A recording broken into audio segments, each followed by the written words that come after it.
Before time began, there was the cube.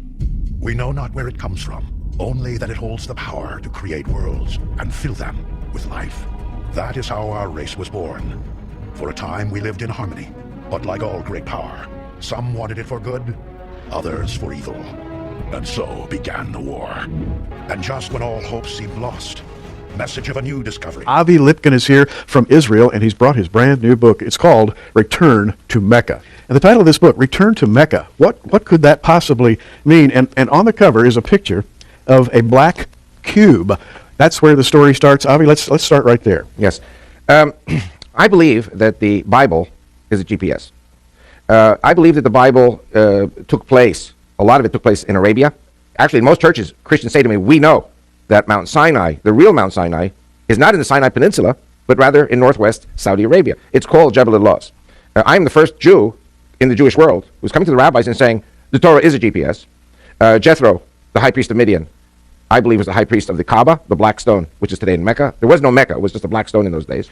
Moses was the son-in-law of Jethro. Moses was the understudy of Jethro for 40 years. And when Moses went to take the children of Israel out of slavery, he gave them the phylacteries, which they are to put on their forehead and on their left arm, as a sign from God that we are leaving the pyramid system of slavery in Egypt, and we're going to the cube system of freedom in Arabia. And it must be remembered that there was no Judaism in those days, there was no Christianity, there was no Islam. All people, including the Israelite slaves, were pagans. And of course the golden calf, basically the children of Israel reverted to the gods that they had known in Egypt when Moses delayed coming back. So the purpose of this book is to show where exactly we were, and that 38 years at least of the Exodus was in Arabia. Moses, Aaron, Jethro were at the Kaaba, which is today Mecca. And when God says in Deuteronomy 11 that the borders of Israel will include the desert to the south, that desert is Arabia. Jethro was a cousin because Jethro's descended from Midian. Midian was one of the brothers of Isaac. So you have Ishmael, son of Hagar, and then you have the children of Keturah. So Midian is one of the children of Keturah. And from Midian you go down to the next generation, which is Reuel or Raguel. And one of the names of Jethro in the Bible is Reuel. So he was probably, in the Middle East, many times people are named after grandfathers and great-grandfathers. You have come far. From Egypt. Across the desert, on foot.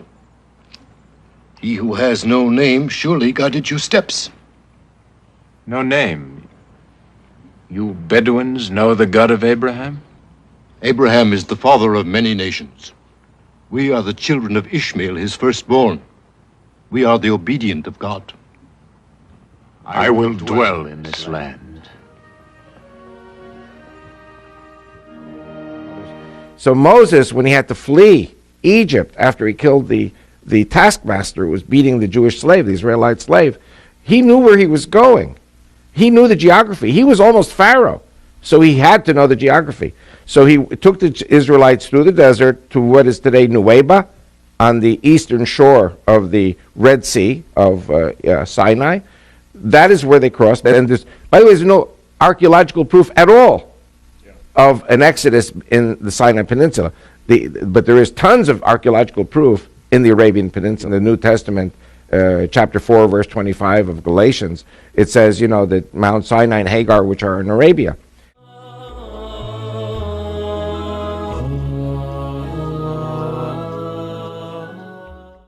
Josephus speaks very clearly that Sinai, the Ishmaelites are there, the troglodytes are there, the children of Keturah are there, the children of Esau are there. Everybody is there, and they're all one family. And talk about the linkage between the Jews who wear phylacteries and this pilgrimage to Mecca. By the way, if Christians have ever come to Israel, so I'm talking now to the people who've been to Israel, they've seen it on the flight. Yes. Because when people are still snoozing and the sun comes up as the plane is approaching Israel, you see the Orthodox Jewish men go to the back of the plane and they pray, and they put on the phylacteries. And this is a tradition that goes back 3,500 years. By the way, very important, and I learned this in the Jewish Theological Seminary, we studied the New Testament. Matthew 23, verse 5. Jesus is criticizing the Pharisees, and he says, for all their works they do to be seen of men. They make broad their phylacteries, and they enlarge the hems of their garments, or the tzitzit on their prayer shawls. And it's interesting indeed that today there are three types of phylactery. You have the size A, the size B, and the size C. And so what Jesus was saying was, he wasn't saying don't put on the phylacteries, which I'm sure Jesus did. What he was saying was that if you have the $200 phylactery, and you have the $400 phylactery, and you have the $600 phylactery, which is humongous, don't spend your money on $600 phylactery, spend it on the $200, and give the $400 to charity to feed the poor. So, but it's something, it's in Matthew 23, verse 5. So we know that Jewish men in those days wore this. We know that in the Greek Orthodox Christian tradition, there are priests who put on phylacteries. It's a slightly different Greek phylactery, but it all commemorates exactly the same thing. So the phylacteries have a very important meaning for Christians as well. So my question, and I'll ask it for everybody who's watching, why in the world would you put on, strap a little wooden box with scriptures from Deuteronomy on the inside and attach that to your left arm and to your forehead? Why would you do that, and why would it be cube shaped? Perfectly cube shaped. And so the contention in my book is that when Moses came to Pharaoh, and remember, Pharaoh was God. Pharaoh was God in Egypt to the Egyptian people. He created the Nile, and he created this, and he created that. فقال أنا ربكم الأعلى. And who's Moses? Moses is a guy who stutters. It's very hard to talk. And God says, give the people a sign. And the phylacteries were the sign. He gave Pharaoh the signs. You remember his rod became a crocodile or serpent, ate the other crocodiles. Right. Mm-hmm. And the leprosy in the chest. These are all signs. And then later the 10 plagues. And Moses gave signs to the elders of Israel. And Moses gave signs to the people. You're talking about primitive pagan people who were shepherds. And they're saying to Moses, well, why should we listen to you? You know, and so this phylactery has 4 pouches, 4 parchments. The first 2 are Exodus 13. Then you have Deuteronomy 6 and Deuteronomy 11.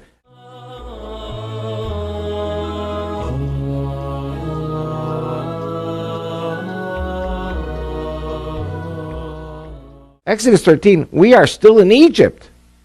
We are still in slavery. We're about to flee. But Exodus 13 talks about the, sign on thy arm and frontlets between thine eyes. And, I know young people won't know the word that I'm going to say now, but there's a word that older people like you and I remember, which is, gyroscope. A gyroscope takes us directly in the direction we have to go. And Moses is leading the children of Israel out of the pyramid triangular system to the cubic square system of freedom in the desert. And again, Moses says to Pharaoh, let my people go so that they may circle me in the desert.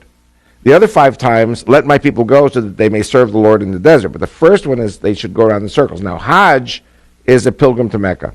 Hag is the Egyptian pronunciation. Hag in Hebrew means a holiday or going around in circles.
Hag in Hebrew means a holiday or going around in circles. Or going around in circles.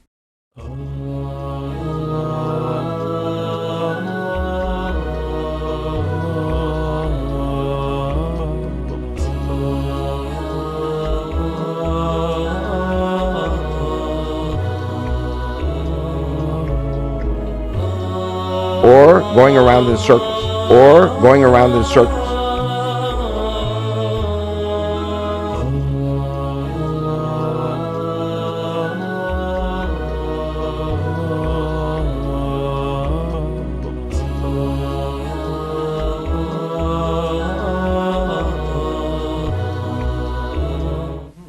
And so the first meaning really meant, let my people go so that they may sacrifice to the Lord at the Kaaba in Mecca, which there was no Mecca at the time, which is the black stone. Jethro was the high priest. Moses was the understudy of the high priest. And so he knew why, spiritually, he was taking the children of Israel out of slavery from the pyramid system to the square system to Jethro. Then, of course, as you know, God finally says, no, you're not going to turn right, you're going to turn left. Instead of going to Mecca and Medina, we turn to the Mount Sinai, Mount Horeb, which, as you said very correctly, is within sight of Eilat and Aqaba and the Red Sea.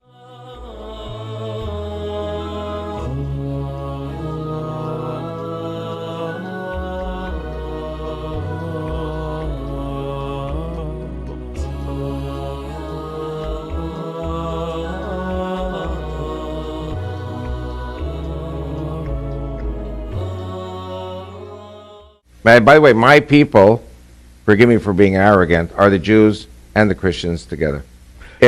Now, my contention through my book is, if we Judeo-Christians get Mecca and Medina, then we capture the flag, and it is the termination of Allah, who I say is Satan, and sending the devil to the pits of hell for 1,000 years.